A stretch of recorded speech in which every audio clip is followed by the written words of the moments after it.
Download aplikasi Bekal Islam dan kunjungi web bekalislam.com.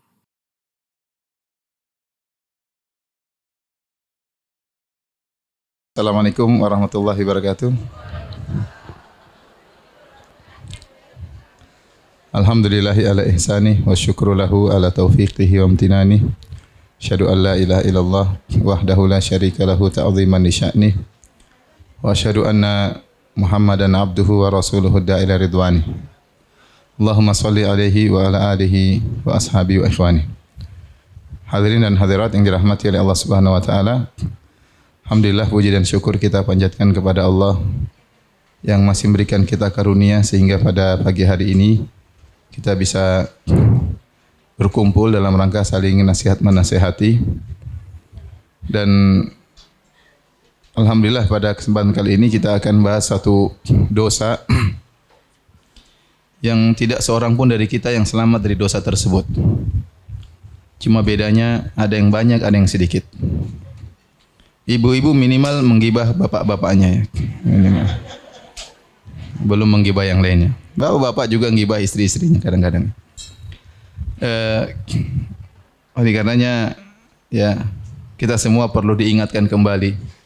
Dan di antara sifat orang-orang yang selamat, orang-orang beriman, yaitu yang tawasi bil haq, saling mewasiatkan dalam kebaikan, saling menasihati.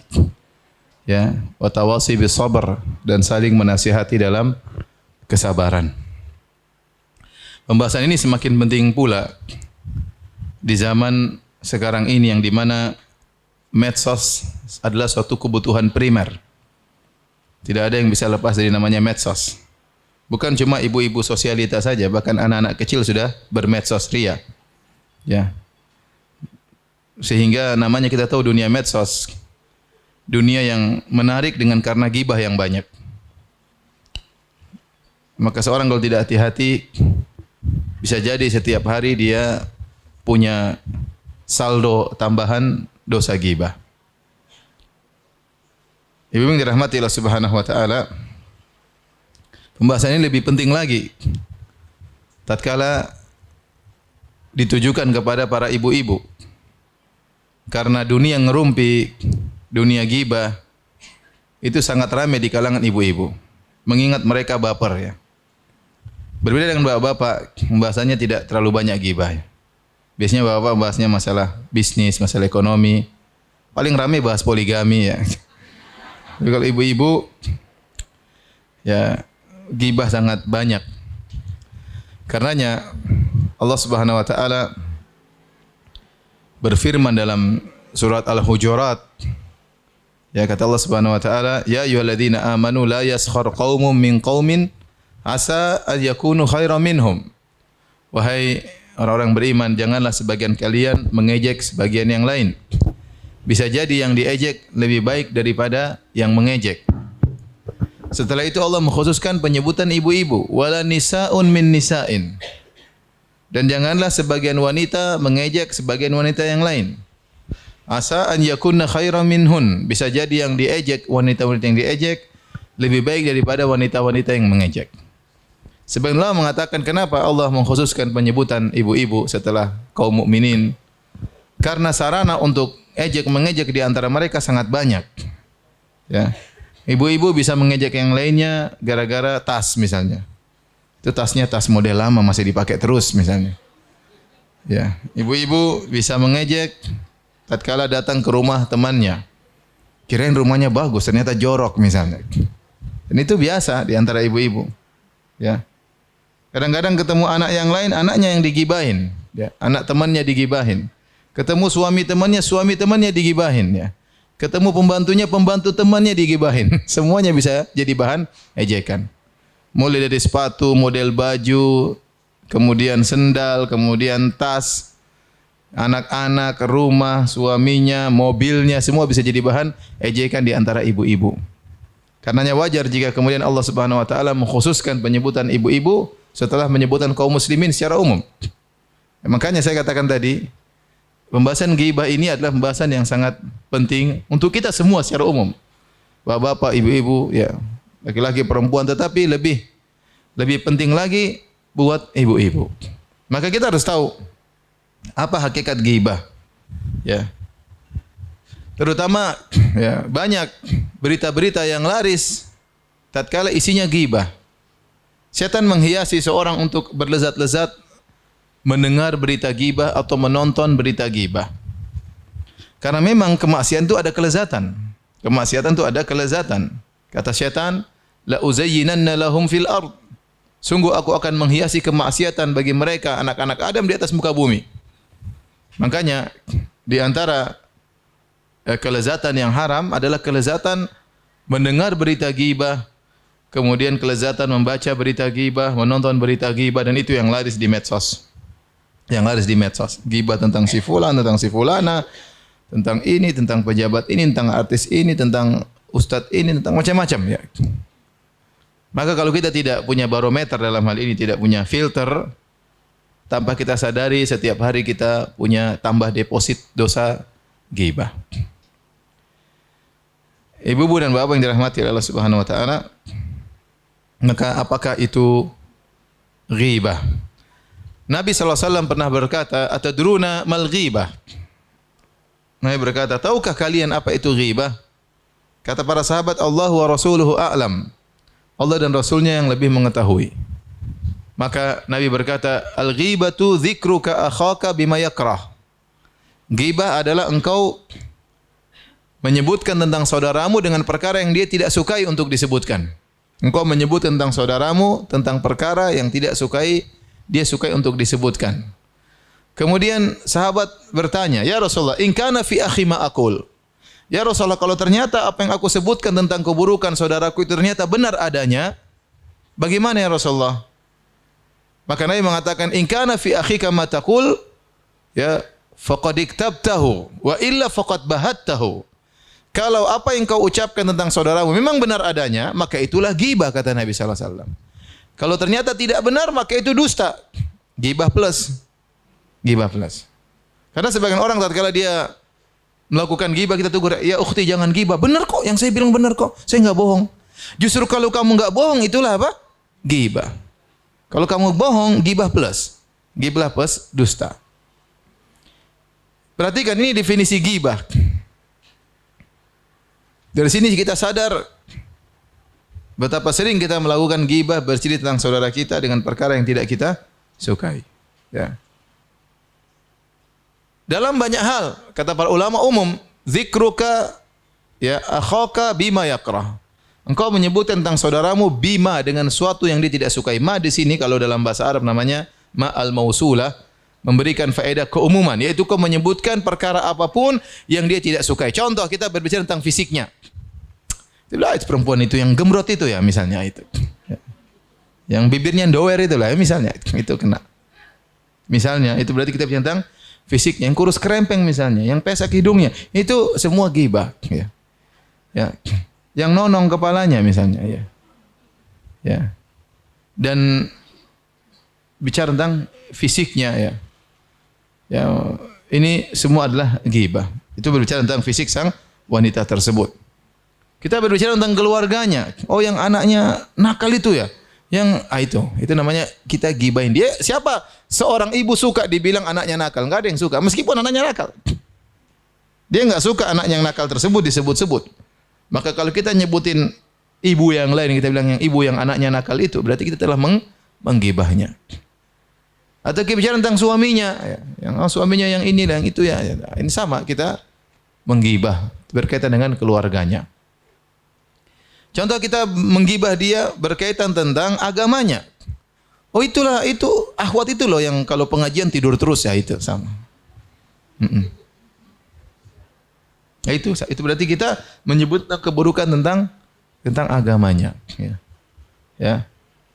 Semua hal perkara yang dia tidak sukai untuk disebutkan maka tidak boleh kita sebutkan. Kalau kita sebutkan berarti kita telah menggibah dia.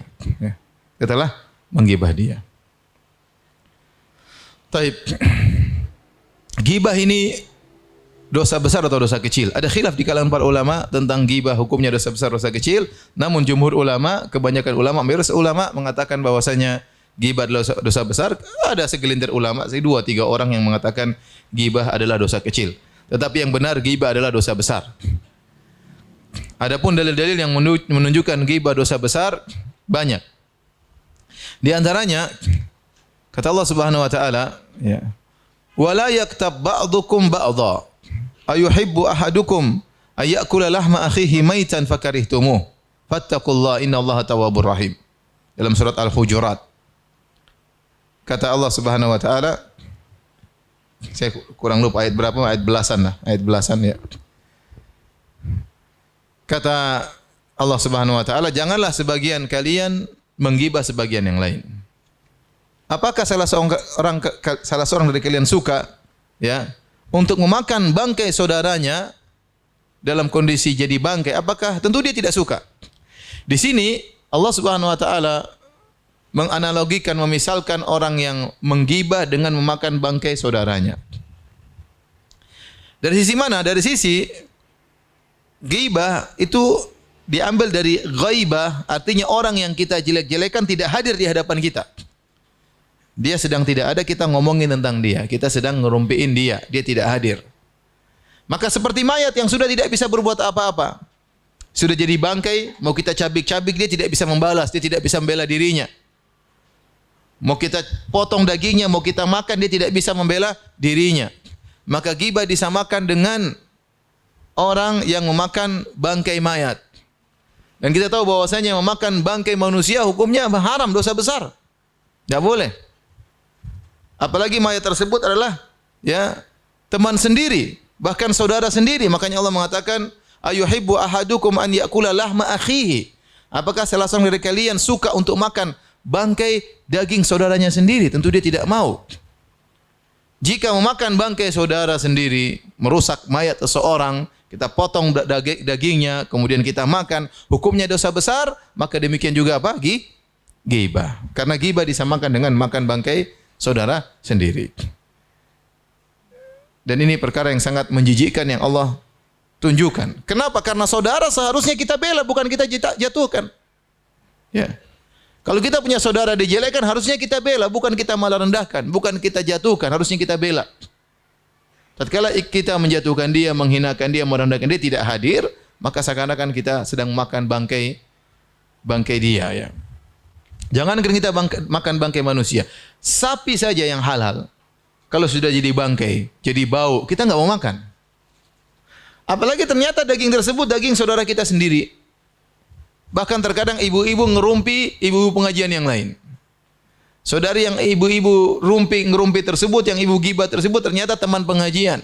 Terkadang ngobrol dengan kita, terkadang baik sama kita, kemudian kita ya makan dagingnya yang sudah jadi bangkai, tentu ini perkara yang menjijikkan. Maka seorang kalau mau ghibah dia pikir, ingat hal ini. Kalau saya ghibah berarti saya makan bangkainya. Ya, ini perkara yang sangat buruk. Maka ini dalil bahwasanya ghibah merupakan dosa besar. Di antara dalil yang menunjukkan ghibah merupakan dosa besar, bahwasanya Nabi SAW tatkala Isra Mi'raj, Nabi melihat unasan lahum adfarun min nuhas, sekelompok manusia yang memiliki kuku yang panjang yang terbuat dari tembaga atau dari metal, yakhmishuna ala wujuhihim, kemudian mereka menggaruk-garukkan kuku mereka di wajah-wajah mereka, wa ala sudurihim, dan di dada-dada mereka. Maka Nabi bertanya kepada Jibril, man haula'i ya Jibril? Siapa mereka wahai Jibril? Orang-orang yang menggaruk-garukan, mencakar-cakar wajah mereka dan dada mereka sehingga robek-robek dengan kuku-kuku mereka yang tajam. Kata Jibril alaihissalam, haula'il ladzina ya'kuluna luhuma ikhwanihim. Mereka adalah orang-orang yang memakan daging saudara mereka sendiri. Dalam riwayat haula'il ladzina yaktabuna nas, mereka adalah orang-orang yang menggibah saudara-saudara mereka. Jadi ternyata orang yang suka menggibah disiksa dengan siksaan khusus. Siksaannya adalah dibuat kuku dari metal atau dari tembaga, kemudian dia mencakar-cakar wajahnya dan mencakar-mencakar dadanya dengan kuku yang tajam tersebut. Sebagai siksaan selama di dunia dia menggibah saudaranya. Kenapa? Seharusnya dia bela saudaranya. Malah dia menjatuhkan saudaranya. Dia makan daging bangkai saudaranya. Maka Allah hukum dia dengan hukuman seperti itu. Dan ini dalil bahwasanya ghibah merupakan dosa besar. Kemudian di antara dalil yang menunjukkan ghibah merupakan dosa besar, datang dalam sebagian riwayat ya, Rasulullah sallallahu alaihi wasallam marra bi qabrain, dalam hadis Ibnu Abbas Rasulullah SAW melewati dua orang yang sudah dikubur. Kemudian Nabi berkata, innahuma la yu'adzabani, sungguhnya dua penghuni kubur ini sedang diazab. Wa ma yu'adzabani fi kabirin, dan dua-duanya diazab bukan pada perkara yang besar, tapi perkara yang sebenarnya mereka bisa hindari. Mereka bisa tinggalkan, namun mereka tidak tinggalkan dua perkara tersebut. Amma ahaduhuma fakana la yastatiru min baulihi. Adapun yang satu, dia tidak bersih tatkala cebok dari kencingnya. Wa amal akhar fakana yamshi bin namimah. Adapun yang satu diazab karena dia suka namimah, mengadu domba sana ke sini. Dalam riwayat yang lain, dalam Sunan Abi Daud, adapun yang satu diazab karena ghibah. Adapun yang satu diazab karena ghibah.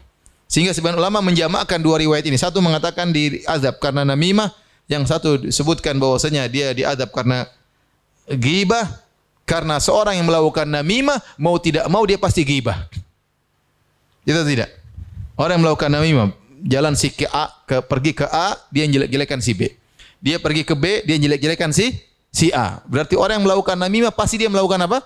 Ghibah. Maka saya katakan namimah itu ghibah plus mengadu domba. Dari sini ini merupakan dalil bahwasanya ghibah merupakan dosa besar, karena orang yang ghibah diancam untuk diazab di alam barzakh. Diancam untuk diazab di alam barzakh. Kemudian juga di antara dalil bahwasanya ghibah merupakan dosa besar. Ya, hampir seluruh ulama sepakat. Barang siapa yang berpuasa di bulan Ramadan, kemudian dia ghibah, maka puasanya batal pahalanya. Dia tidak dapat pahala sama sekali. Meskipun sah, dia tidak wajib untuk mengqadha, tetapi dia tidak dapat pahala sama sekali karena pahala puasanya yang begitu besar hancur gara-gara ghibah. Ya, beda dengan dosa-dosa lain. Ini menunjukkan bahwasanya ghibah itu sangat besar, bisa menggugurkan pahala puasa. Seorang berpikir berulang-ulang untuk melakukan ghibah. Tapi saya katakan tadi, ghibah itu kenapa banyak orang yang suka? Karena lezat. Kalau kita ngobrol sama ibu-ibu, 4 jam ngobrolin orang enak, lezat. Oh iya. Iya benar, saya juga tuh, anaknya juga begitu. Oh, udah rame ngomong. Apalagi ibu-ibu ya. Duduk, ngobrol, minum kopi, minum teh ya. Gibain si fulana. Tidak terasa 2 jam, 3 jam ya. Kemudian dosa terus bertambah. Ibu-ibu yang dirahmati Allah Subhanahu wa taala, tidaklah saya sampaikan materi ini kecuali saya khawatir terhadap diri saya sendiri dan juga khawatir kepada ibu-ibu. Kita sekarang di zaman penuh dengan fitnah. Ya. Waktu Mu'adz bin Jabal berkata, "Ya Rasulullah, bagaimana saya bisa mendapatkan banyak kebaikan?" Kata intinya hadis tersebut, kata Nabi SAW, "Kuffa alaika hadza." Tahan lisanmu. Maka Mu'adz bin Jabal berkata, "A inna la mu'akhaduna bima natakallamu bih?" Ya Rasulullah, apakah kita akan diazab gara-gara apa yang kita omongkan? Kata Rasulullah SAW, "Sakilatka ummuk. Fahal yakubbun nasa fin nari ala wujuhim aw ala manakhirim illa hasaditu alsinatihim." Wahai Mu'adz, bukankah yang membuat manusia terjerumus dalam neraka jahanam, digeret di atas wajah mereka, digeret di atas hidung-hidung mereka, kecuali karena hasil panen dari lisan mereka. Kata Nabi, hasaidu alsinatihim, yaitu panen dari lisan mereka. Di antaranya adalah ghibah. Dan ternyata dosa lisan ini sangat berbahaya. Ibu-ibu yang dirahmati oleh Allah Subhanahu wa taala. Makanya Nabi waktu mengatakan al-muslim, siapa muslim yang sejati? Man salimal muslimuna min lisani wa yadihi. Muslim yang sejati adalah orang-orang yang selamat dari kejahatan lisannya dan kejahatan tangannya. Nabi mendahulukan penyebutan lisan karena dosa lisan itu sangat cepat dan sangat banyak. Gerakan lisan luar biasa. Dan Nabi SAW mengatakan, "Aktsaru ma yudkhilun nas an-nar al-ajwafan." 2 perkara yang paling banyak memasukkan manusia dalam neraka jahanam. 2 perkara yaitu mulut dan kemaluan. Aktsaru khataya bani Adam fi lisanihi. Kata Nabi SAW, kebanyakan dosa manusia adalah pada lisannya. Lisan ini ibu-ibu ya, gerakannya luar biasa dan cepat tanpa batas. Berbeda dengan tangan dan kaki. Kita kalau mau menzolimi orang dengan tangan dan kaki kita hanya bisa menendang orang di hadapan kita. Kita hanya bisa memukul orang di hadapan kita. Tetapi kalau lisan, tidak perlu dia hadir di hadapan kita. Kita bisa ngomong macam-macam. Orang jauh pun bisa tersakiti. Ya, apalagi orang dekat di hadapan kita. Yang jauh saja bisa tersakiti. Orang yang sudah meninggal pun bisa kita jelek-jelekan. Ya, bisa kita hina-hina. Sudah meninggal dia. Ya. Oleh karena jangkauan lisan lebih jauh. Lisan dibandingkan dengan tangan dan kaki memiliki dua kelebihan. Pertama, jangkauannya lebih jauh. Yang kedua, aktivitasnya lebih cepat. Ibu kalau suruh mukul suami ya, setengah jam capek nggak? Mukul suami capek. Tapi kalau ngibah 1 jam, 2 jam nggak capek. Banyak. Jadi lisan aktivitas cepat, jangkauannya jauh. Berbeda dengan tangan dan kaki. Dari sini dia tahu bahwasanya hati-hati tatkala kita berbicara. Kemudian yang perlu kita ingat lagi ibu-ibu yang dirahmati Allah Subhanahu wa taala, bahwasanya di antara hukum lisan adalah hukum tulisan. Para ulama mengatakan tulisan hukumnya sama dengan lisan. Oleh karenanya sekarang jual beli zaman dahulu jual beli dengan lisan, ya. Saya jual, saya terima. Sekarang enggak perlu pakai lisan, pakai tulisan. Ya, pakai tanda tangan, pakai enter, ya, pakai oke, ya semua dengan tulisan. Sehingga hukum tulisan sama dengan hukum lisan. Demikian juga pernikahan bisa dengan tulisan, talak bisa dengan tulisan, jual beli dengan tulisan. Karenanya hukum tulisan sama dengan lisan. Makanya seorang lebih waspada lagi dengan tulisannya, dengan komentarnya, dengan statusnya. Ibu-ibu yang masuk dalam dunia medsos, kemudian di Facebook atau di Instagram, hati-hati tatkala komentar. Hati-hati tatkala komentar. Karena komentar itu hukumnya sama dengan lisan. Sementara kalau kita masuk dalam dunia medsos, lihat komentar orang di Facebook berantem, berkelahi, maki-maki, menghina, menuduh, dia cuek aja dia ngomong. Dia enggak tahu semua tulisan dia ini tercatat oleh malaikat, akan dihadirkan oleh Allah kembali pada hari kiamat. Ibu-ibu yang masuk dalam grup-grup, hati-hati. Tatkala berdiskusi dalam grup, pilih kata-kata yang baik karena tulisan ibu sama dengan ucapan ibu. Ya. Kalau ibu kemudian menggibah dalam grup, ibu merendahkan orang dalam grup, maka hukumannya sama dengan ucapan. Maka orang yang paling selamat, ibu-ibu yang paling selamat, yang tidak main medsos.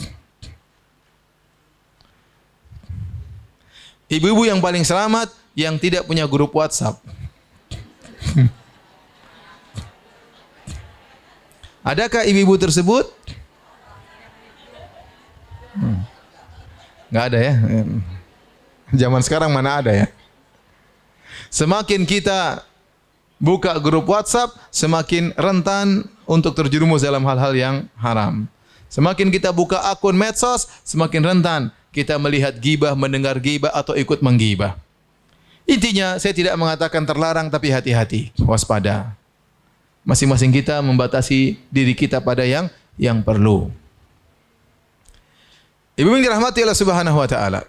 Ya. Meskipun gibah merupakan dosa besar, namun di sana ada hal-hal yang dibolehkan dalam gibah. Kita boleh berbuat gibah. Ya. Di antaranya kata para ulama disebutkan, ya, catat baik-baik supaya kita tahu kapan kita boleh gibah, kapan kita enggak boleh gibah. Ya. Gibah yang diperbolehkan di antaranya dalam rangka mengadu. Ini boleh. Misalnya kita dizalimi, maka kita mengadu ke polisi. Bilang, Pak Polisi, saya dicuri. Siapa yang mencuri? Aduh, saya takut gibah Pak Polisi. Misalnya. Ya nggak ada yang ditangkap kalau begitu ya. Paham? Jadi kalau kita dizalimi, kita boleh menyebutkan orangnya. Orangnya telah melakukan demikian-demikian, kita pergi ke hakim mutazallim, yaitu seorang dizalimi, maka dia boleh menggibah sesuai dengan kadarnya. Terus yang kedua, yang boleh kita melakukan gibah juga misalnya dalam rangka minta nasihat. Ya. Seperti tatkala atau minta fatwa, seperti Hind bintu Utbah radhiyallahu taala anha, waktu dia mengeluhkan tentang suaminya kepada Nabi sallallahu alaihi wasallam, dia berkata, "Ya Rasulullah, inna zawji Abu Sufyan rajulun syahih. Hal alayya min junah." Ya. Kata dia, "Ya Rasulullah, sungguhnya suamiku Abu Sufyan adalah seorang yang pelit. Apakah tidak mengapa bagiku jika aku mengambil uangnya diam-diam dia tidak tahu. Boleh, belum dijawab sudah jawab ibu-ibu. Memang ibu-ibu begitu repot ya. Ini kenyataan yang ada. Bapak-bapak nggak ada yang jawab coba. Apa kata Nabi sallallahu alaihi wasallam? Khudhi min malihi ma yakfiki wa waladaki bil ma'ruf. Boleh kau ambil dari harta suamimu ya yang cukup untukmu dan anak-anakmu yang wajar sesuai dengan kebutuhan. Ini boleh kalau suaminya zalim ya. Kalau suaminya enggak kasih uang makan, kalau ibu-ibu jadi kurus krempeng enggak makan-makan, itu boleh ngambil untuk beli nasi uduk, boleh. Tapi bukan ngambil buat beli emas ya. Ya, jadi boleh secukupnya untuk keperluan. Untuk anak-anak sekolah, kalau suami ternyata enggak kasih anak uang sekolah, kita boleh ngambil diam-diam meskipun suami kita tidak tahu enggak urusan dia. Yang penting anak saya terpenuhi kebutuhannya, saya juga terpenuhi kebutuhannya. Adapun kalau suami sudah baik, sudah kasih makanan, kasih kendaraan, keperluannya dipenuhi, ibu juga sudah pada gemuk-gemuk, kemudian masih ngambil uang suami, itu namanya nyolong. Enggak boleh. Enggak boleh. Yang jadi perhatian kita di sini intinya bahwasanya Hind bintu Utbah menggibah suaminya di depan Nabi sallallahu alaihi wasallam. Dia mengatakan, "Ya Rasulullah, suami saya pelit." Itu gibah atau bukan? Gibah. Tetapi dia tidak berbicara di hadapan umum. Tidak ngerumpi ke ibu-ibu sosialita yang lain, tidak. Dia cuma ngomong sama Nabi dalam rangka mengambil fatwa. Makanya kata para ulama, kalau seorang minta fatwa, kalau bisa tidak disebut nama lebih baik. Tapi kalau perlu sebut nama nggak ada masalah. Karena terkadang sang mufti, sang ustadz yang ingin menjawab, dia lebih bisa menjawab dengan baik tatkala dia tahu siapa yang berkasus. Tatkala dia tahu siapa yang berkasus. Tapi seandainya bisa disembunyikan siapa pelakunya, itu lebih baik. Ya, namun kalau disebutkan juga tidak mengapa. Ya, ini contohnya ya bahwasanya boleh menggibah kalau memang ada keperluan untuk minta nasihat, untuk minta solusi. Jadi itulah yang kita sering hadapi. Ada orang datang mengadukan tentang suaminya. Ada seorang datang menuntang mertuanya. Ada orang datang mengeluhkan tentang anaknya. Ada seorang datang mengeluhkan tentang tetangganya. Ya. Dan itu banyak saya hadapi dan banyak yang konsultasi kepada saya dan saya mengetahui masalah-masalah mereka. Ya, semuanya gibah, tetapi ini gibah yang diperbolehkan dalam rangka untuk mencari kebaikan, dalam rangka untuk mencari solusi. Contoh sederhana misalnya, kita menggibahi ibu kita misalnya. Tentu ingat, menggibah orang terdekat dengan kita, kalau enggak ada keperluan, dosanya semakin besar. Seorang menggibah ibunya tidak sama dengan menggibah tetangganya. Ibunya punya jasa besar sama dia. Kemudian dia gibah ibunya, dosanya lebih besar.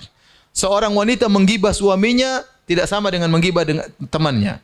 Suaminya yang sudah berkorban untuk dia, misalnya merawat dia dan macam-macam, kemudian dia gibah suaminya, dosanya tidak sama seperti menggibah tetangganya. Tetapi gibah itu perlu kalau memang dibolehkan, kalau ada keperluan. Contoh, kakak beradik 4 orang menghadapi diuji oleh seorang ibu yang misalnya cerewet, misalnya suka ini, suka macam-macam, ya mereka diskusi. Gimana ibu kita ini? Ibu kemarin gini-gini. Ini boleh. Ini gibah dalam rangka untuk mencari solusi buat siapa? Ibu misalnya. Atau diskusi di antara kakak-kakak, adik-adik, ternyata adik kita satu bermasalah.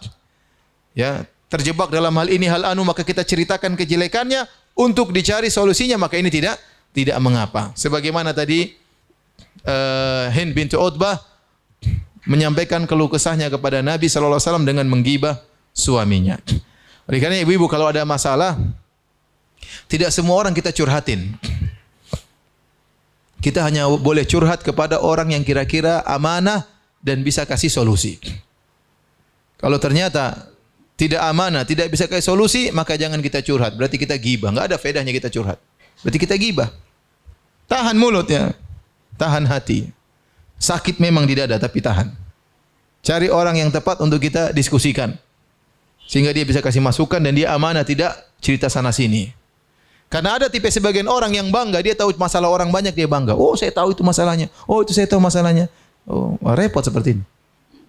Dia pamer sama orang bahwasanya dia tahu banyak masalah orang lain. Ya. Taib. Ini yang keberapa tadi yang boleh? Yang kedua.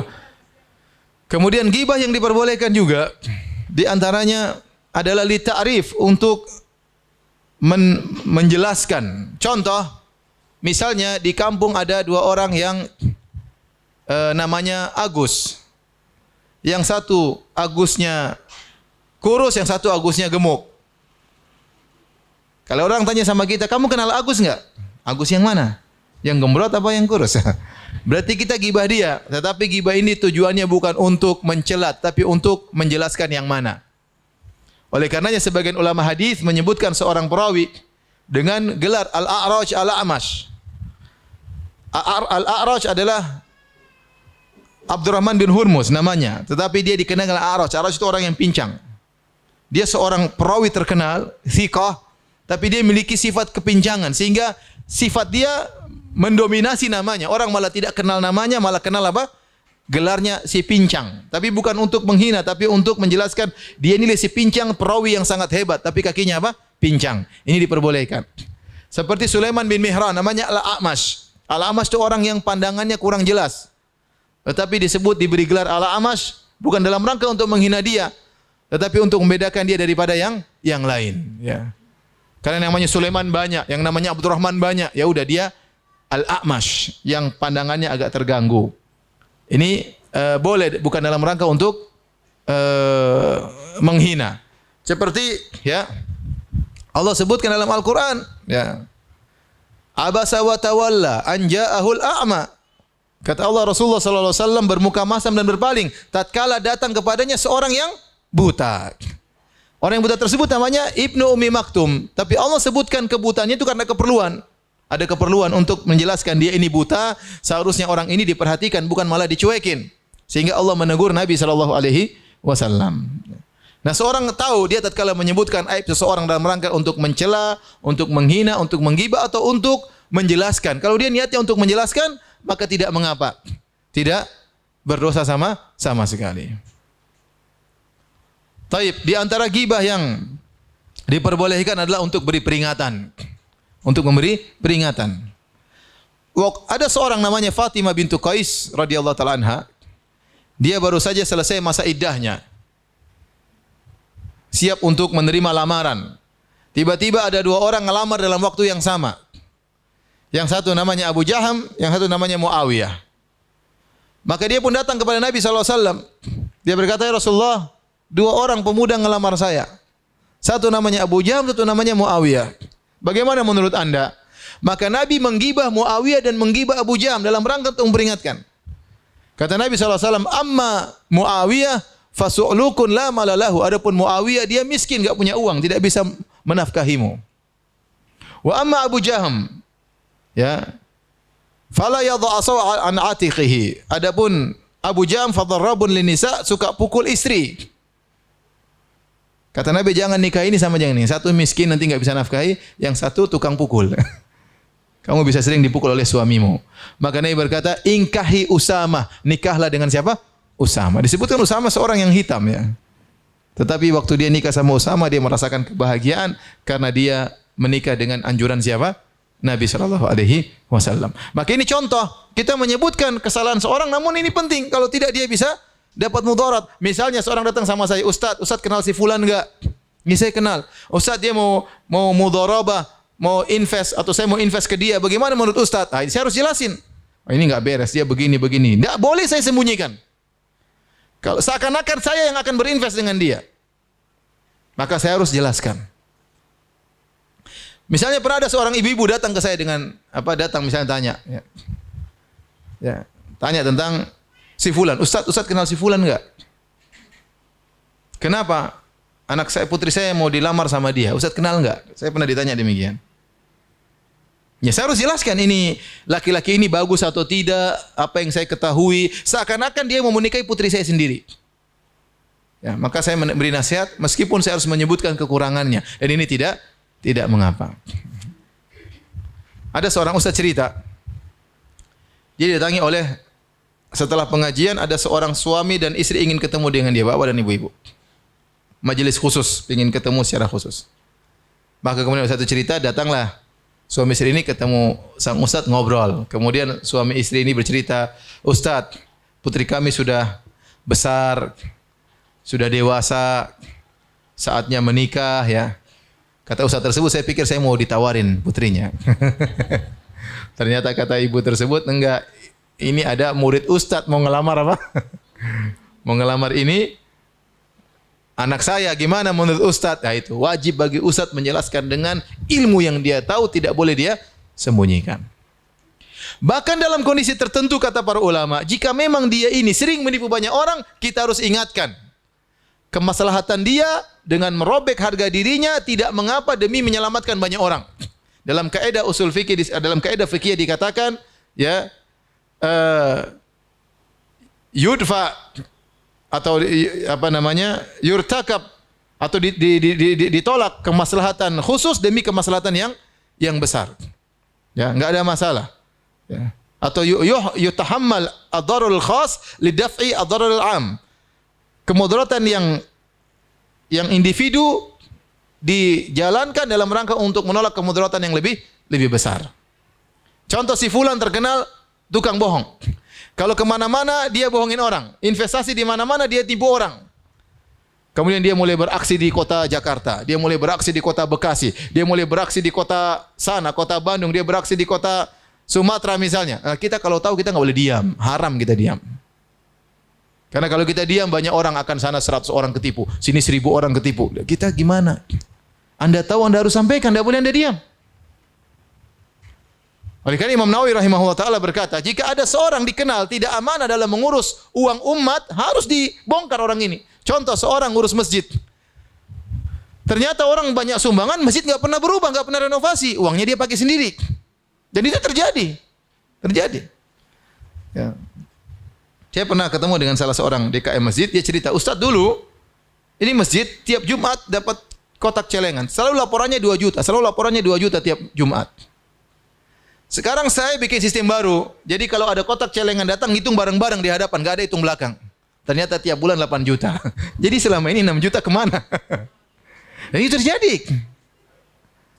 Maka orang seperti ini harus diingatkan, diketahui, jangan dia jadi bongkar rahasianya karena dia makan uang umat. Seperti ada yang ngurus uang anak yatim misalnya. Orang buka donasi, terus minta uang rekening pribadi dia, ternyata uangnya digunakan untuk usaha. Kita harus ingatkan, enggak boleh. Dan itu kejadian banyak seperti itu. Tidak boleh kita diam-diam, kalau enggak makin banyak orang yang ketipu. Ustaz, bukankah kita menggibah dia? Dia kena mudarat. Iya, mudarat dia kecil dibandingkan kemudaratan yang banyak. Kita menolak kemudaratan yang banyak dengan membiarkan dia terkena mudarat yang sedikit. Paham? Sama halnya saya sebagai ustaz. Terkadang saya melihat sebagian ustaz ngawur bicaranya. Saya terkadang dilema. Ini orang sok pintar ngawur, total ngawur. Saya mau bicara, kalau saya enggak bicara orang terpedaya, kalau saya bicara juga pada baper semuanya ya. Tapi mau tidak mau harus saya sampaikan. Apapun orang omongan tentang saya. Misalnya seperti itu.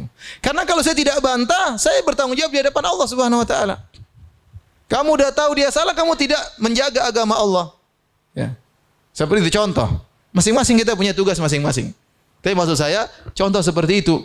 Bahwasanya kalau kita tahu ada orang yang salah, kita harus nasihati kepada umat atau nasihati kepada orang yang berinteraksi dengan dia.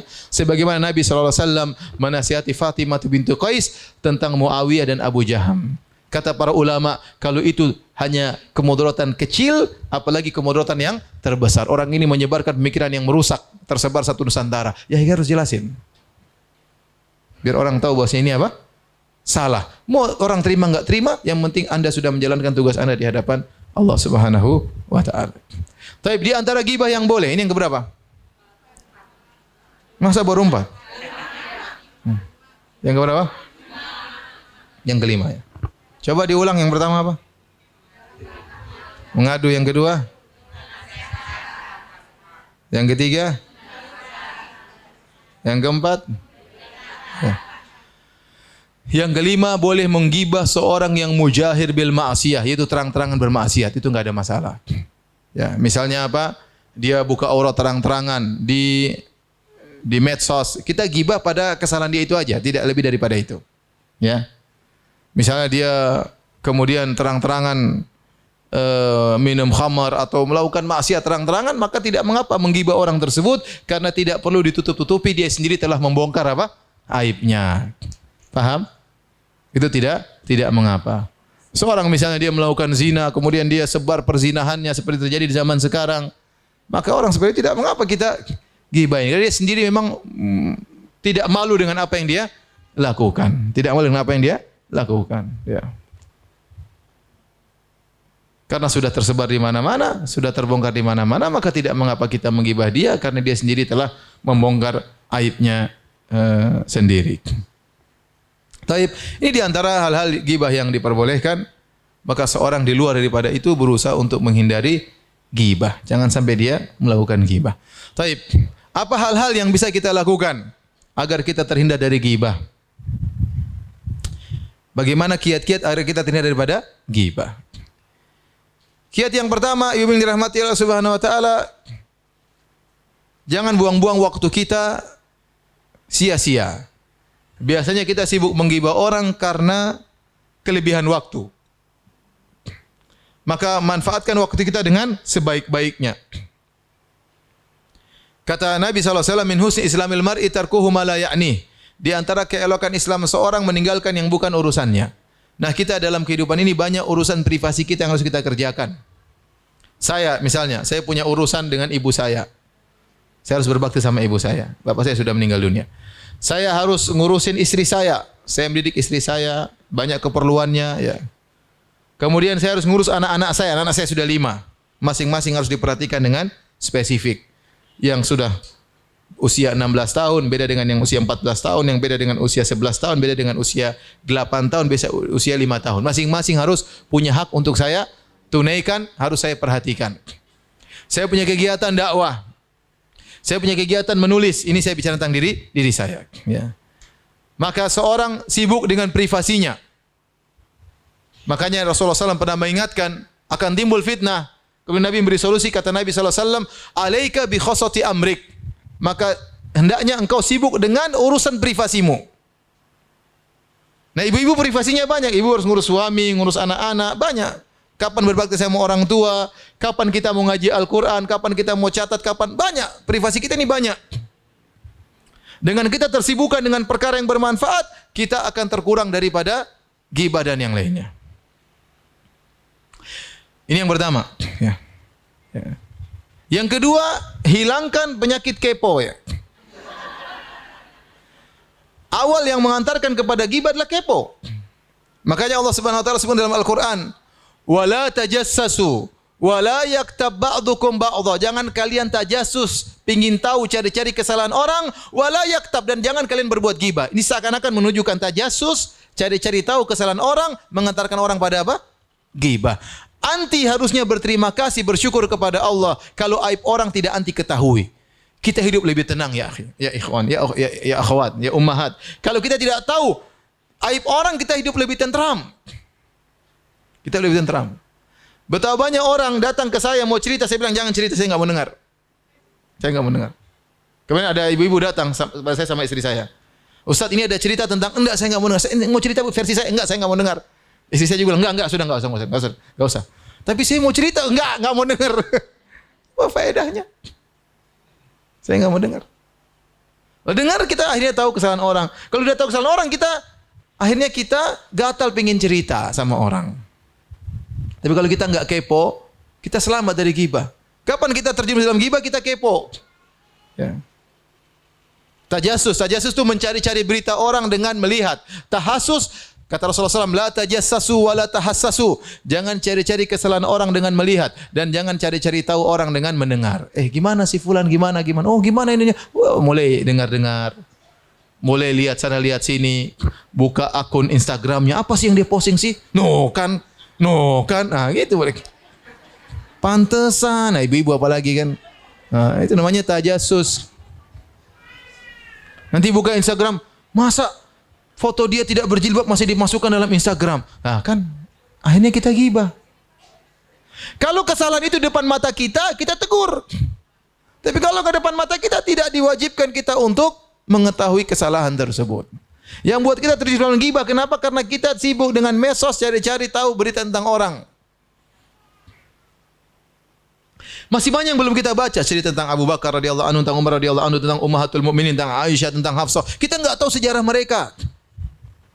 Tentang ulama-ulama bagaimana kita nggak tahu sejarah mereka. Quran nggak pernah kita baca, tafsirnya nggak pernah kita baca. Kita hanya baca sampah tiap hari. Sampah tentang artis ini, tentang artis anu, tentang ini, tentang anu, sampah yang tidak ada manfaatnya buat kita di dunia maupun di akhirat. Hanya tahu tentang kejelekan orang, hanya kita jadi bahan omongan, ghibah, namimah dan yang lainnya. Ya. Penyakit kepo ini sudah diingatkan oleh para ulama dari dulu, namanya fudul. Adanya fudulun nazar. Kepo dengan melihat, masuk rumah orang misalnya. Itu namanya kepo. Itu sudah diingat oleh para ulama dahulu. Nggak boleh. Nggak boleh. Tapi masuk keperluan, masuk aja sudah. Masuk, ketemu tamu selesai. Nggak usah lihat sana, lihat sini. Khawatir nanti kalau kita sering kepo, ada hal yang haram kita lihat. Tahu, ternyata istrinya mungkin lagi di mana, lagi terbuka rambutnya misalnya atau apa. Akhirnya gara-gara kebanyakan apa? Melihat yang tidak perlu. Sama kebanyakan mendengar yang tidak perlu. Gimana sih? Ada orang dua ngobrol, nimbrung ya, ngobrol apa? Nimbrung itu baca Quran sana. Ini bikin kita akhirnya terjerumus dalam ghibah. Seperti itu. Jadi kurangi kepo. Ya, karena kalau kita kepo kita bakalan banyak komentar dan itu sudah pasti tidak mungkin dihindari. Tidak mungkin dihindari. Ya. Kemudian di antara hal yang mengurangi kita dari ghibah, menjauhkan dari ghibah adalah kurangi interaksi sama ibu-ibu terlalu banyak.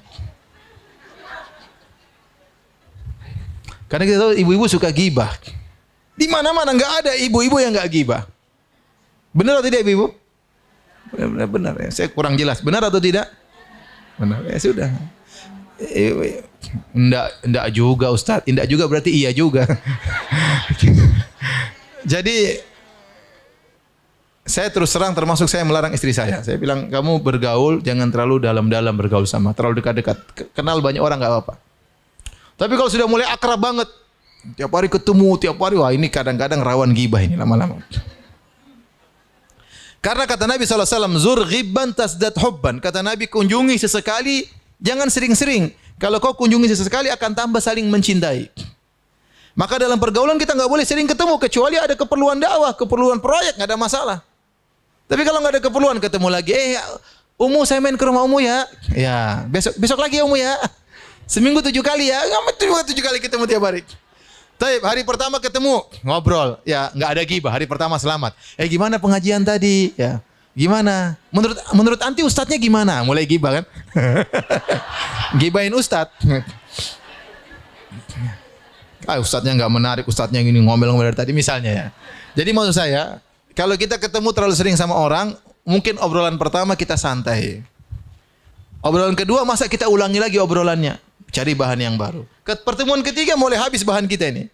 Mulai cerita, gimana suami anti ya? Mulai ghibah suami. Nanti gimana tetangga anti? Gimana? Mulai ghibahin orang. Kenapa terlalu banyak interaksi? Ini berlaku bagi laki-laki maupun perempuan.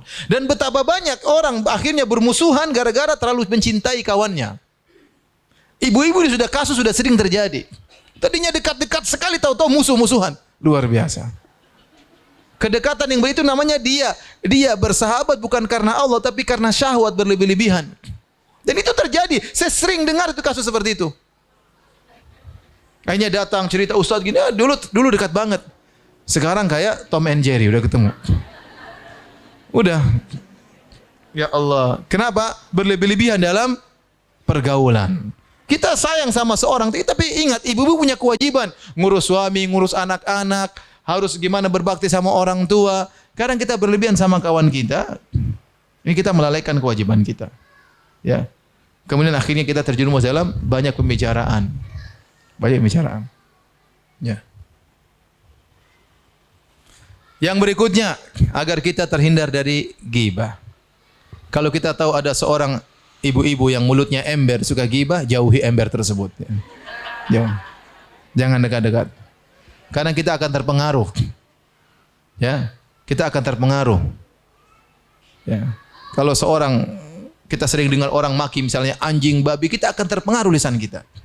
Kalau kita sering bergaul semua orang yang gibah jadi biasa, kita akhirnya ikut apa? Menggibah. Jangan. Kita tahu dia suka gibah, kita jangan ngobrol sama dia. Ya udah. Jangan ngobrol sama dia. Ketahuilah ibu-ibu, kalau ada orang datang menggibah orang lain di hadapan ibu-ibu, suatu saat dia akan menggibahi ibu-ibu di depan orang lain. Ingat itu. Kalau mulai gibah, oh afan. Saya enggak, ini kayaknya gibah ya. Afan. Saya enggak mau dengar. Bukan, oh iya ya, masa? Terus gimana? Udah. Terus gimana? Oh saya baru tahu. Masya Allah. Ya repot. Akhirnya gibah terus. Kalau kita tahu ada orang suka gibah, kita tegur dia. Kalau bisa kita tegur dia. Kalau enggak, kita jangan bergaul sama dia. Entah dia mau ngomongin apa, kita tahu lisannya kotor, jangan duduk sama dia. Ngomong terserah dia bilang kita ente sombong, anti sombong, biarin aja daripada agama kita rusak. Cari teman yang baik, yang jaga lisan, tidak suka menceritakan kejelekan orang lain, ya. Tidak mau menceritakan ke orang lain, yang aman, yang jaga rahasia, ya. Yang jaga rahasia. Istri saya kadang-kadang dicurhati sama sebagian ibu-ibu. Kemudian istri saya cerita, Abi, bagaimana hukumnya gini? Ada orang di sana, Bi, di kompleks ini gini-gini. Saya kepo, siapa? Istri saya nggak pernah cerita, nggak mau. Kan biar Abi tahu, biar Abi bisa kasih fatwa yang tepat, nggak mau. Istri saya tidak terpancing ya. Tapi maksud saya, ya begitu, harus begitu. Kita sama suami istri saling menasihati, jangan Nabi, ini gibah, saya nggak mau cerita. Ya. Jadi harus saling menasihati. Kalau kita tahu ada orang yang tidak bisa menjaga lisannya, maka hendaknya kita hindari. Ya. Kemudian yang terakhir agar kita bisa terhindar dari gibah, berdoa kepada Allah Subhanahu wa taala. Ya. Kita mengatakan Allahumma saddid lisani. Ya Allah, luruskan lisanku. Ya. Allahumma saddid lisani, luruskanlah lisanku. Agar kita tidak ngomong sembarangan. Zaman sekarang ini zaman komentar. Ibu-ibu bisa lihatlah, sekarang semua orang bisa ngomong. Karena ada medsos, semua orang bisa berbicara, semua orang bisa berekspresi. Wanita di kampung saja bisa masuk Instagram berekspresi. Di mana-mana, anak kecil, orang tua, kakek-kakek, nenek-nenek, orang gila, orang sinting, semuanya bisa rekam, masukkan ke Instagram. Bisa masukkan ke Facebook, semuanya bisa tahu-tahu viral. Sekarang ngomong seenaknya orang ngomong ini, tidak ada yang bisa mengekang lisan mereka. Bicara tentang agama, bicara tentang Tuhan, bicara tentang semuanya dia omongan. Tidak ada yang bisa mengekang. Apalagi kalau dia punya kekuatan, dia punya power, dia punya masa, dia ngomong seenaknya. Dia tidak tahu bahwasanya lisan ini sangat mudah menjerumuskan orang dalam neraka jahanam. Inna rajula la yatakallam bi kalimatin la yulqi laha balan yahwi biha fin nari sab'ina kharifah. Kata Nabi SAW, sungguh seorang mengucapkan satu kata-kata, dia tidak pedulikan kata-kata tersebut, ternyata membuat dia terjerumus dalam neraka jahanam, ya, sangat dalam, ya. Gara-gara satu perkataan. Maka perbanyak doa, ya, agar lisan kita dijauhkan dari dari ghibah. Sibuk banyak baca Al-Quran. Kalau anti banyak baca Al-Quran, anti akan terjauhkan dari dari ghibah. Tapi kalau kita jauh dari Al-Quran, jauh dari hadis-hadis Nabi, jauh dari ta'lim, apa yang kesibukan enggak ada, akhirnya mulai ngerumpi kanan, ngerumpi kini, ya, kemudian bertemu dengan orang yang tidak benar, tidak terasa tiap hari kita kemudian mengumpulkan dosa-dosa ghibah. Dan ingat, kalau kita melakukan ghibah, maka suatu hari kita ghibah orang tersebut, kita bertemu dengan dia pada hari kiamat kelak, maka dia akan mengambil pahala kita. Tidak bisa kita membalas apa yang kita lakukan kepada dia kecuali dengan mentransfer pahala yang sudah kita dapatkan kepada dia pada hari kiamat. Makanya ada seorang ulama berkata, sungguh aneh seseorang, pagi hari dia, malam hari dia kumpulkan pahala sebanyak-banyaknya. Malam hari dia solat malam, pada subuh kemudian dia zikir, dia baca Quran, kemudian siang-siang dia bagi-bagi pahala. Dia gibah si fulan, dia transfer pahalanya. Dia gibah si fulan, dia transfer pahalanya. Dia gibah si fulan, dia transfer pahalanya. Kasihan orang seperti ini. Bagaimana di hari kiamat kelak, orang yang Anda gibah adalah orang yang Anda benci. Tahu-tahu orang yang Anda benci tersebut justru Anda transfer pahala Anda kepada dia. Ini derita seorang yang gibah. Dia mentransfer pahalanya kepada orang yang dia benci. Yang dia gibah tersebut, ya. Yang dia gibah tersebut. Maka Hati-hati seorang, terutama ibu-ibu, jaga lisannya, jaga pergaulan. Kalau ada ghibah maka tahan lisan, ya. Tegur orang tersebut. Ada majelis ghibah, tinggalkan majelis tersebut, maka akan selamat dunia maupun di akhirat. Wallahu taala alam bisawab. Kalau ada yang bertanya saya persilahkan. Ya, silakan Bu. Waalaikumsalam warahmatullahi wabarakatuh. Ada mic-nya Mas, sebentar Bu. Assalamualaikum warahmatullahi wabarakatuh. Waalaikumsalam. Ustaz mau tanya, bagaimana sikap kita dan apakah kita turut berdosa apabila kita ada teman yang berhibah kepada kita, tapi kita Ada teman yang apa? membicarakan teman yang lain, tapi kita tidak merespon, Ustaz. Bagaimana, Ustaz? Ya, jadi para ulama berkata, apa hukum mendengarkan majelis ghibah? Kalau kita di majelis ghibah, kita ikut berlezat-lezat mendengar majelis ghibah tersebut, maka hukumnya kita sama dengan sedang berghibah. Tidak ada bedanya. Ada 2 orang, 3 orang ceritain si fulan, kita oh gitu, senyum-senyum, sama itu. Berarti dosanya sama. Tapi kalau kita mengingkari, kita tegur, jangan ukhti ini ghibah. Saya enggak mampu tegur Ustaz, enggak enak pekewuh. Sudah, dia lagi ghibah, kita bilang astagfirullah, astagfirullah, astagfirullah misalnya. Lagi ghibah, kita baca Quran sehingga kita terlalaikan tidak mendengar pembicaraan tersebut, maka selamat. Tapi kalau sudah terlanjur dia cerita, kita bilang ya ukhti, tegur, kita ngomong, saya rasa ini masalah, saya tidak bisa kasih solusi. Anda salah bicara kalau Anda laporkan ke saya hanya tahu keburukan ini, saya tidak bisa kasih solusi. Saya khawatir ini ghibah. Coba anti pergi ke ustadz atau kemana yang kira-kira bisa kasih solusi, maka ceritakan masalah anti. Adapun nanti cerita kepada saya, ceritain kejelekan orang, apa faedahnya saya mengetahui kejelekan dia? Saya pun tidak berinteraksi dengan dia, saya pun tidak berdagang dengan dia, saya pun tidak invest sama dia. Apa faedah saya tahu kesalahan dia? Dan jangan pekewuh-pekewuh, cerita saja, bicara. Kita ini apa? Beramar ma'ruf nahi mungkar, terlalu banyak pekewuhnya. Seharusnya kita bicara baik-baik. Ya, kayaknya ini ghibah deh. Kemarin saya ikut pengajian seperti ini, namanya ghibah. Mungkin dia juga enggak tahu hukum ghibah. Sampaikan aja. Ya. Intinya kalau kita tidak mampu, kita ingkari dalam apa? Dalam hati. Maka kita selamat. Tapi ada lagi yang bertanya? Ya. Assalamualaikum warahmatullahi wabarakatuh. Waalaikumsalam. Gini Pak Ustaz, kalau mengklarifikasi niat kita untuk masalah, untuk kan sebagai Gimana kalau apa? mengklarifikasi suatu masalah itu kan supaya tidak terjadi fitnah. Itu gimana Pak Ustaz? Boleh. Jadi seorang kalau dizalimi, dia dituduh dengan tuduhan yang macam-macam, dia berhak untuk mengklarifikasi. Bahwasanya tuduhan terhadap saya tidak benar dan dia punya hak untuk membersihkan dirinya. Itu boleh ya. Dan dia boleh menyebutkan orang tersebut, ya. Karena dia yang mulai menyebutkan keburukan kita misalnya. Dan tidak boleh lebih daripada itu, sekedar mengklarifikasi. Misalnya dia mengatakan misalnya Ummu Ibrahim adalah seorang wanita misalnya yang begini-begini misalnya, maka Ummu Ibrahim berhak membantah. Ya, saya tidak demikian, ini buktinya, apa yang dituduhkan kepada saya tidak benar, tidak benar.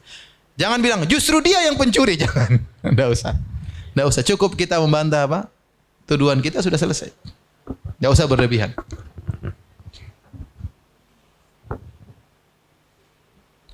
Mengenai menghindari ghibah, apakah ada hadis atau kewajiban untuk bersilaturahmi bagi perempuan? Apabila ada, bagaimana dengan keutamaan tinggal di rumah? Silaturahmi berlaku bagi laki-laki maupun perempuan. Dan silaturahmi merupakan ibadah yang agung. Namun yang dimaksud dengan silaturahmi yaitu menyambung hubungan dengan kerabat, bukan dengan kawan. Kawan itu ada namanya adalah ukhuwah Islamiyah. Yang dimaksud silaturahmi itu menyambung hubungan dengan bapak, dengan ibu, dengan saudara-saudara kandung, dengan ponakan-ponakan, dengan om-om dan tante-tante, sepupu-sepupu, itulah silaturahmi. Sekarang makna tersebut menjadi kabur. Orang menyangka misalnya pengajian bukan pengajian silaturahmi. Karena ibu-ibu sekalian bukan kerabat. Nah, sebagian orang untuk yang seperti ini mereka semangat, justru rahim mereka tidak sambung. Tidak pernah kontak sama kakak, tidak pernah kontak sama adik, tidak pernah hubungan sama ibu, tapi kalau sama teman semangat tiap hari datang ke rumahnya. Ini salah. Jadi ibu-ibu yang dimaksud silaturahmi adalah menyambung hubungan dengan apa? Kekerabatan. Ibu boleh bertemu namanya ukhuwah Islamiyah. boleh, namun jangan berlebih-lebihan. Saya katakan tadi, ada keperluan kita ketemu ngobrol, ketawa ketiwi, makan barang boleh. Jangan terlalu lama-lama. Ya. Ketemu ibu misalnya, ketemu 1 jam, 2 jam maksimal. 4 jam mau bicara apa lagi? Bahan sudah habis, akhirnya nanti gibah. Itu yang saya takutkan di situ. Ketemu misalnya, ketemu makan di mana, di mall mana, restoran. Silakan, tidak ada masalah. Ngobrol, ketawa ketiwi, menghilangkan namanya persahabatan. Tapi jaga, topik pembicaraan jaga. Sudah 2 jam, 3 jam pulang, kasihan suami. Ya. Di rumah sendirian. Ini enggak punya istri cadangan. Sudah pulang. Kasihan sendirian. Pulang, temui, ngobrol sama suami. Ngobrol sama kawan-kawan terus, kapan suami diajak ngobrol. Tapi ada lagi yang bertanya? Silakan. Assalamualaikum Ustadz. Waalaikumsalam warahmatullahi wabarakatuh. Bagaimana cara kita meminta maaf pada orang yang telah kita gibahi? 1, pada yang kita kenal, apakah kita harus menjelaskan secara rinci? Yang kedua, pada orang yang kita tidak kenal, misalnya artis atau presiden atau politikus. Terima kasih.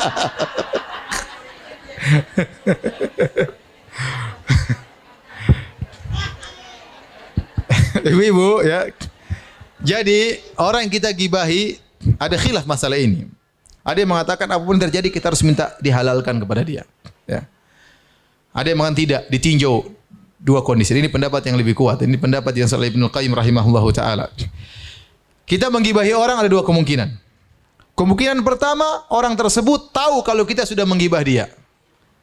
Maka wajib bagi kita untuk minta dia menghalalkan. Tidak ada cara lain.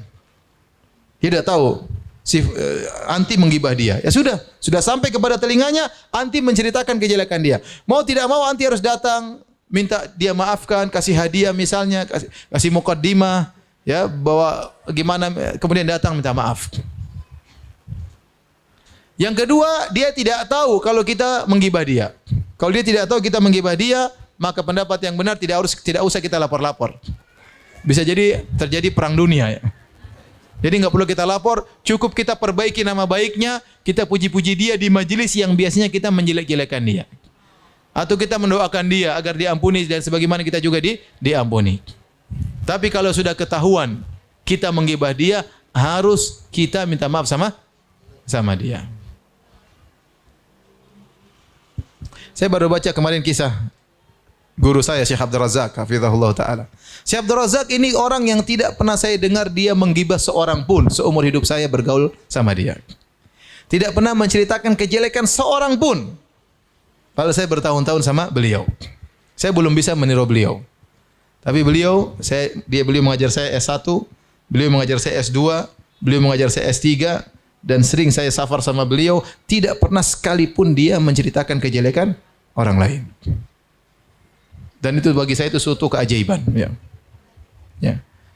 Saya baru baca kemarin cerita suatu hari ada seorang murid yang cerita tentang dia di angkatan yang lain. Jadi Syekh mengajar kemudian dia absen. Dia absen kemudian dia tanya mana si fulan?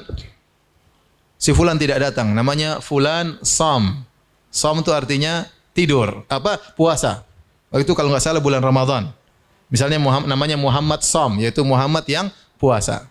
Maka waktu tidak hadir, Syekh mungkin bercanda.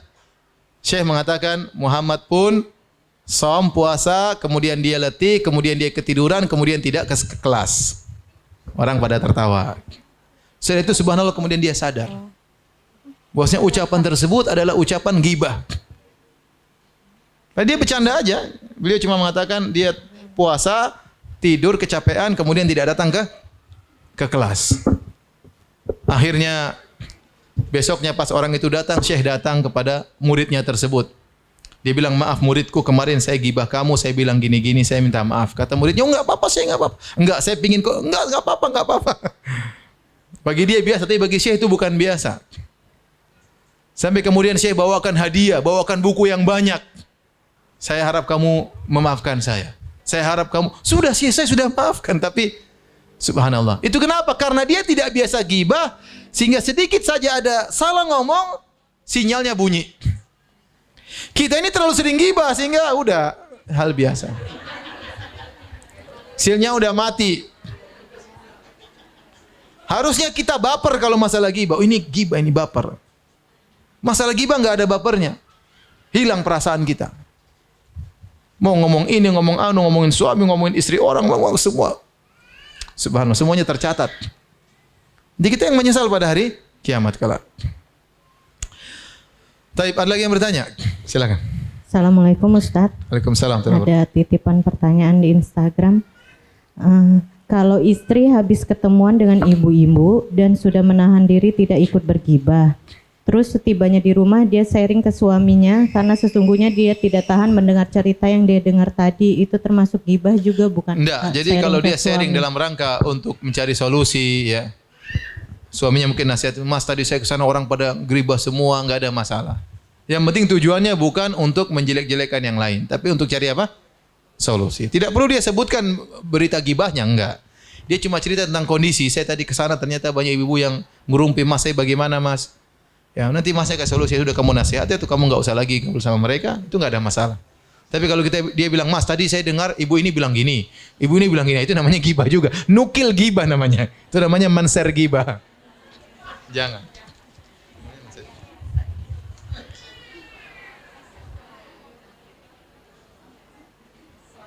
Ustadz, bagaimana jika kita membicarakan kebaikan orang lain, misalkan untuk memberi inspirasi untuk orang lain? Apa dibolehkan? Boleh. Ini dibolehkan. Ini dibolehkan, ya. Menceritakan kebaikan orang lain. Tapi mengingat, lihat hati-hati. Kalau orang tersebut yang kita ceritakan kebaikannya masih hidup dan dikhawatirkan dia ria atau ujub, maka tidak usah kita sebut namanya. Tapi kalau orang tersebut kita tahu dia orang alim, insya Allah enggak ria, insya Allah enggak ujub, tidak apa kita sebutkan apa? Contoh. Nah. Tapi kalau kita bilang teman kita, ini teman saya loh, dia bangun masjid.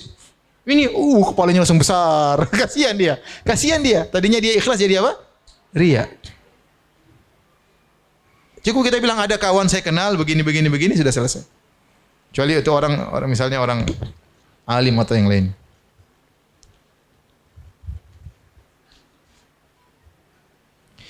Ustadz mau tanya bagaimana kalau hanya membaca saja komentar di medsos? Kurang kerjaan baca komentar.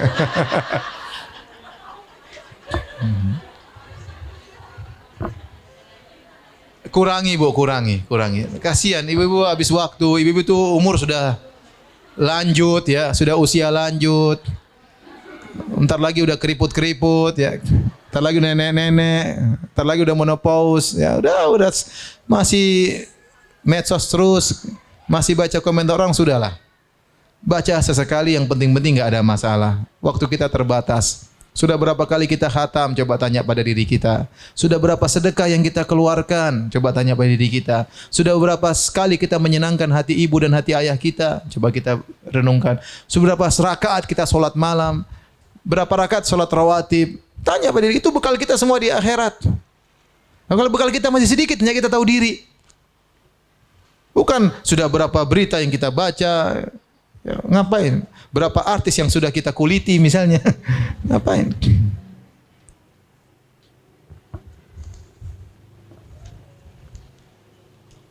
Ustadz, kalau kita sedang berdua dengan ibu mertua dan kemudian beliau gibah sana sini. Terkadang saya tidak merespon, hanya senyum-senyum saja. Senyum-senyum setuju atau tidak? Kalau saya mengingatkan, khawatirnya beliau tidak mau menerima atau tersinggung. Bagaimana nasib menantu tersebut? Apa tetap dosa juga? Nggak, paling tidak kita ada, nggak apa-apa. Jangan, maksudnya dengan cara yang baik. Udah lama, sudah lama. Jangan lama, itu urusan orang lama. Tegur aja baik-baik dengan halus, dengan senyum. Ya. Karena itu ghibah. Ya. Kalau kita nggak tegur, dia terus rocos. Tuh, aduh, udah. Ini sudah orang ke-17 ini yang dia sebutin misalnya. Dan itu penyakit orang tua begitu memang. Ya. Ibu-ibu udah tua itu kurang kerjaan, makanya banyak apa? Ngomongin orang. Apalagi kalau ibu tersebut sudah hobinya nonton berita, sudah selesai. Berita ini, wah semuanya dikomentari. Pak Presiden, Bu Presiden, Pak Menteri, Bu Menteri. Semuanya dikomentari. Ibu udah tua.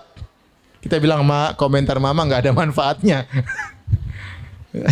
Intinya tegur dengan halus. Tegur dengan apa? Halus. Tetap harus ditegur dengan halus. Sudah lama, nggak usah sibukin saran orang lama. Caranya lah, ibu bisa tahu tentang bagaimana sikap mertua. Jangan dibiarin, kasihan. Tapi demikian saja kita kafaratul majlis. Subhanakallah bihamdik, asyhadu alla ilaha illa anta, astaghfiruka wa atubu ilaik. Assalamualaikum warahmatullahi wabarakatuh.